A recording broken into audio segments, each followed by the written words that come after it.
Hello hi everyone, welcome back to my YouTube channel. ఈరోజు సీరియల్లో ఏం జరుగుతుందో చూద్దామండి. సీరియల్ మొత్తం చాలా థ్రిల్లింగ్గా, చాలా ఇంట్రెస్ట్గా కొనసాగుతూ ఉంటుంది. ఇంకే విధంగా అయితే రాజు అయితే కావ్యని మోసం చేసి అయితే పందెంలో గెలుస్తాడు.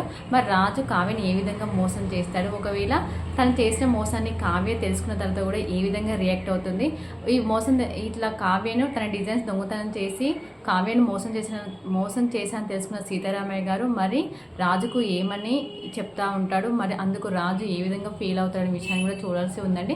ఇంకిటిపై చూసినట్లయితే రాజు మరి కావ్యను ఆఫీస్కి లేట్కి వచ్చేటట్టు ఏ విధంగా ప్లాన్ చేస్తాడు, అంతేకాక తన డిజైన్స్నే తను వాడుకొని కూడా ఏ విధంగా అంటే పందెంలో గెలిచాడనే విషయాన్ని మనం ఈరోజు ఎపిసోడ్ చూద్దామండి. ఇంకా డైరెక్ట్ ఆలస్యం చేయకుండా మనం డైరెక్ట్ అయితే ఎపిసోడ్లోకి వెళ్ళిపోదాం.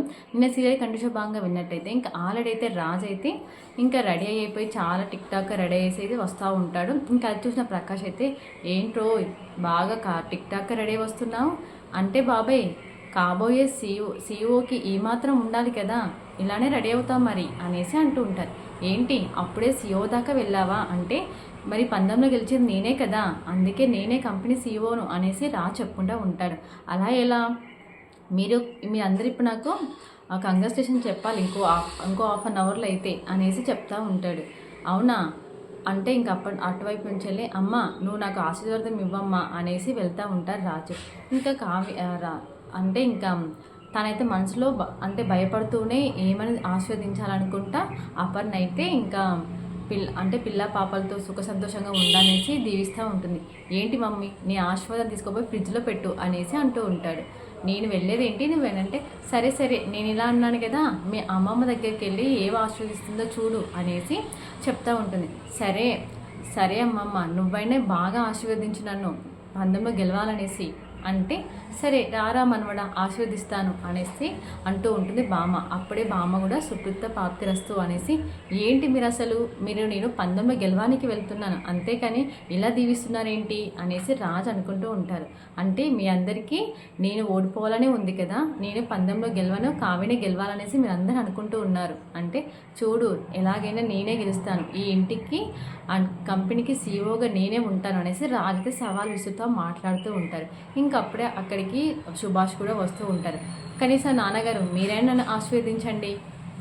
అరే ఏంట్రా, అయ్యో నాన్న మర్చిపోయిరా, ఈరోజు మా ఇద్దరి మధ్య పోటీ ఉంది కదా, ఈ పందెంలో నేనే గెలుస్తాను అంటే మీ కొడుకు ఇప్పుడు గొప్ప ప్రయోజకుడు కాబోతున్నాడు కాబట్టి మీరు ఆశీర్వదించాల్సిందే అంటే, ఓకే ఓకే సరేరా అర్థమైందిలే అనేసి అంటూ ఉంటారు సుభాష్ కూడా ఇంకా ఆ విధంగానే సుఖ సంతోషంతో పిల్ల పాపలతో భార్యతో ఉండనేసి దీవిస్తూ ఉంటారు. ఏంటి నాన్నగారు మీరు కూడా అలానే అంటున్నారు అంటే కొడుకు ఒంటరిగా ఉంటే ఎలారా, భార్యతోటి సుఖంగా సంతోషంగా ఇంట్లో తిరుగుతూ ఉంటేనే కదా నాకు సంతోషం, అలాంటప్పుడు నేను ఇలానే దీవిస్తాను అనేసి సుభాష్ కూడా అంటారు. అయినా మీరందరూ నాతో మీరందరికీ కావ్య గెలవాలనే ఉంది, నా మీద అసలు లేదు మీరందరూ అనేసి అనుకుంటూ ఉంటాడు రాజు అయితే. అప్పుడే సుభాష్ కూడా, అరే నీకు నాన్నైనప్పుడు కావ్య కూడా మామగారైన స్థానంలో ఉండకూడదు, నేను నాన్ననే, అందుకే మీ ఇద్దరు గెలవాలనేసి నేను దీవిస్తున్నాను. అయినా గెలుపు ఓటంలో ఒక్కరికే ఉంటాయి నాన్నగారు, ఇద్దరం ఎలా గెలుస్తాము, ఓడితే తననే ఓడిపోతుంది, గెలిస్తే నేననే గెలుస్తాను అనేసి అంటూ ఉంటారు.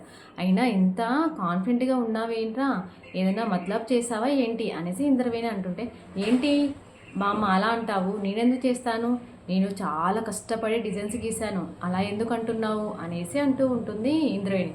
అప్పుడే అటువైపు నుంచి అయితే రుద్రాని, ఏంటి రాజును అంతగానో అవమానిస్తున్నారు, తను అంత మంచిగా డిజైన్స్ గీశాను, ఇన్ని సంవత్సరాలుగా రాజే కదా కంపెనీకి సీఈఓగా ఉన్నది, అప్పుడే మీరు అందరూ అలా మర్చిపోయారేంటి, రాజు ఓడిపోవాలనేసి కావ్య గెలవాలనేసి దీవిస్తున్నారు, అరే రాజు నేను మాత్రం నీకే సపోర్ట్ చేస్తున్నారా ఎవరేమన్నా అనేసి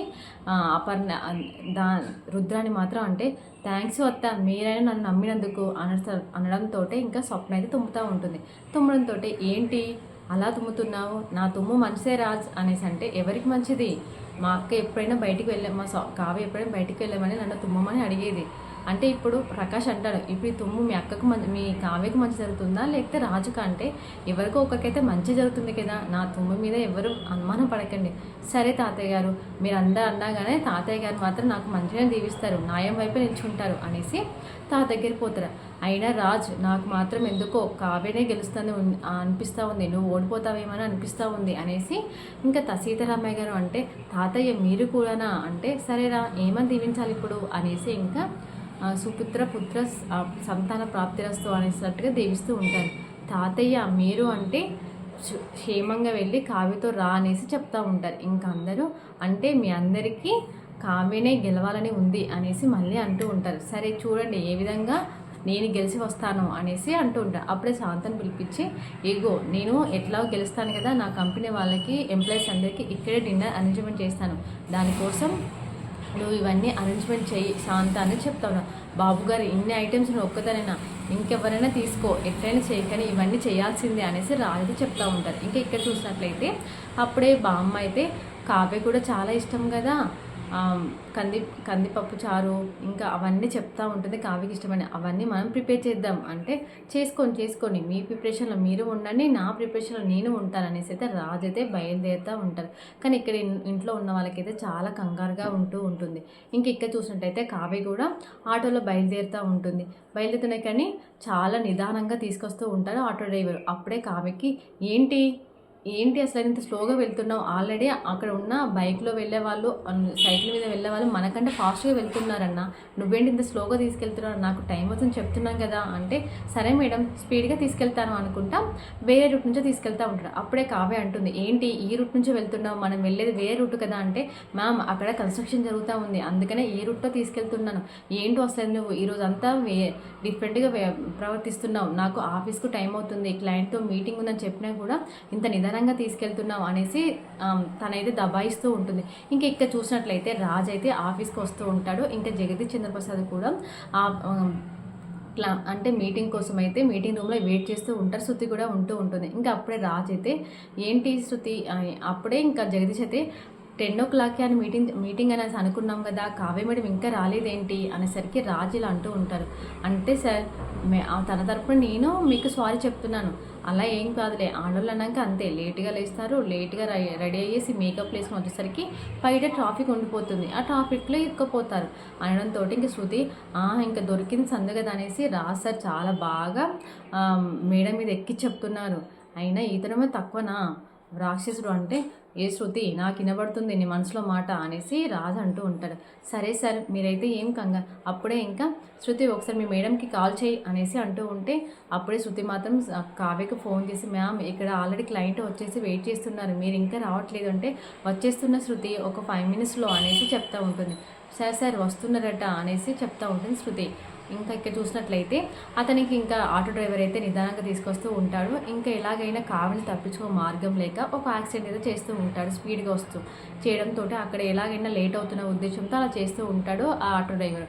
అయినా అక్కడ కావ్య ఇంకా మాట్లాడేసి అతను డబ్బులు ఇచ్చేసి పంపించేసి ఇంకా అంటుంది, నువ్వు తీసుకెళ్తావా లేదా, ఎంతసేపు నన్ను ఇలా వెయిట్ చేపిస్తావు, అక్కడ క్లయింట్ వస్తున్నాను, నువ్వు లేట్ చేస్తావంటే అక్కడ నా జీవితానికే లేట్ అయిపోద్ది అనేసి చెప్తా ఉంటుంది. సరే మ్యామ్ ఇంకా మేడం నుంచి తప్పించుకునే అవకాశం నాకు లేదు, ఒకవేళ ఇప్పుడు నేను తీసుకెళ్ళకుండా ఈ మేడం నన్ను ఎక్కడి నుంచి చంపేసినట్లు ఉన్నారు, ఇంకా రాస్క్ సార్కి అయితే ఎలాగైనా నేను మెసేజ్ చేస్తాను, ఇంకేసారి మేము మా మేడం తీసుకొస్తున్నానేసి మెసేజ్ పెడతా ఉంటారు. ఇంక ఈ మెసేజ్ చూసిన రాజ్ అయితే, సార్ ఆల్రెడీ కావ్య వచ్చేసరికి లేట్ అయిపోతుంది కదా, నేనంతలో నేను చేసిన డిజైన్స్ మీకు ప్రజెంటేషన్ ఇస్తానంటే, లేదు రాజ్ ఇద్దరు వచ్చిన తర్వాత నేను ఇద్దరే చూస్తాను అనేసి అంటూ ఉంటారు. ఇంక ఇక్కడ కామ్ అయితే ఇంకా రాణికి అయితే బయలుదేరుతూ ఉంటుంది. ఇంకా రాజ్ అయితే ఇక్కడైతే వచ్చిన క్లయింట్ని అయితే కంగారు పెడుతూ ఉంటాడు. సార్ ఇంకా మీ టైం ఇంత వేస్ట్ చేయడం నాకు నచ్చట్లేదు. ఇంక శృతి అయితే కంగారు పడుతూ ఉంటుంది. మేడం ఏంటి రోజు కరెక్ట్ టైంకి వచ్చేది, ఈ రోజు ఎందుకు లేట్గా వచ్చిందంటే ఈసారి ఏదో చేసే ఉంటాడు అనేసి రాజ్ మీద డౌట్ వస్తూ ఉంటుంది శృతికి. ఇంక ఇక్కడ చూసినట్లయితే ఇంకా రాజ్ అయితే ఇంకా సరే నువ్వు చేసిన డిజైన్స్ నువ్వు ప్రజెంటేషన్ చెయ్యి అనేది చెప్తా ఉంటాడు. ఇంకా రాజు అయితే దాని ల్యాప్టాప్ ఓపెన్ చేసేసి ప్రజెంటేషన్ అయితే డిజైన్స్ అయితే చూపెడతా ఉంటాడు. ఇంకా ఒక్కొక్కటి అది చూస్తూ ఉన్న శృతికి అయితే ఏంటి ఇవి కావ్య మేడం వేసిన డిజైన్స్ కదా, దగ్గరికి ఎలా వచ్చాయి అనేసి ఇంకా మొత్తం ఎక్స్ప్లెయిన్ చేస్తూ ఉంటాడు అర్చన జగదీష్ చంద్రప్రసాద్ గారికి. ఇంకా అవి చూస్తాయి ఎందుకంటే చాలా నీట్గా ఉంటాయి. ఆ శంకులు కానీ ఇంకా కిరీటాలు కానీ అవన్నీ చూపెడతా ఉంటే అతను జగదీష్ గారు చాలా సంతోషపడుతూ ఉంటారు. రాస్తారు మీరు నిజంగా చాలా బాగా ఇన్నోవేటివ్గా క్రియేటివిటీగా చేశారు, చాలా బాగున్నాయి అనేసి అంటూ ఉంటే అప్పుడే అంతలోనే కావ్య కూడా లోపలికి వస్తూ ఉంటుంది. ఇంకా ఒక్కొక్కటి డిజైన్స్ డిస్ప్లే అవుతూ ఉంటే చూస్తూ ఉంటుంది. ఏంటి ఈ డిజైన్స్ అన్నీ నేను వేసినలానే ఉన్నాయి అంటే ఇంకా కావ్యకి మొత్తం అర్థమైపోతూ ఉంటుంది. అప్పుడే శృతి వచ్చేసి మ్యామ్ ఇవన్నీ మీరు వేసిన డిజైన్స్ చూడండి అంటే ఒక నిమిషం శృతి ఆగు నువ్వు అనేసి కావ్య అయితే అంటూ ఉంటుంది. ఇంక రాజ్ అయితే సార్ ఎలా ఉన్నాయి డిజైన్స్ అంటే చాలా బాగున్నాయి అనుకుంటా క్లాప్స్ కొడుతూ ఉంటారు జగదీష్ గారు. అప్పుడే ఇంకా రాజైతే నేను చాలా ఇంట్రెస్ట్గా భక్తి శ్రద్ధలతోటి దైవం సంబంధించిన అనేసి చాలా ఇంట్రెస్ట్గా గీసాను సార్ అంటే వావ్ గ్రేట్ రాజ్ చాలా బాగున్నాయి, చాలా బాగా గీసావు అనేసి అంటూ ఉంటాడు. అప్పుడే వచ్చావా కామ్య చూడు రాజు ఎలా గీసాడో చాలా బాగున్నాయి కదా, నువ్వు కూడా గీసావు కదా చూపెట్టు అంటే సార్ నావి ఇంకా డిజైన్స్ పూర్తి కాలేదులే అంటే నేను గీసిన డిజైన్స్ కూడా ఇంచుమించు రాజ్ సార్ గీసినట్టుగానే ఉంటాయి అనేసి కావ్య అయితే మ్యాన్పేట్ చేస్తూ ఉంటుంది. ఇంకా అప్పుడే ఇంకా కావ్య అయితే సరే తను కూడా గీసిన డిజైన్స్ బాగానే ఉన్నాయి కదా సార్, మీరు ఇవ్వాలనుకుంటే కాంట్రాక్ట్ రాజ్ సార్కే ఇవ్వండి అని చెప్తూ ఉంటుంది.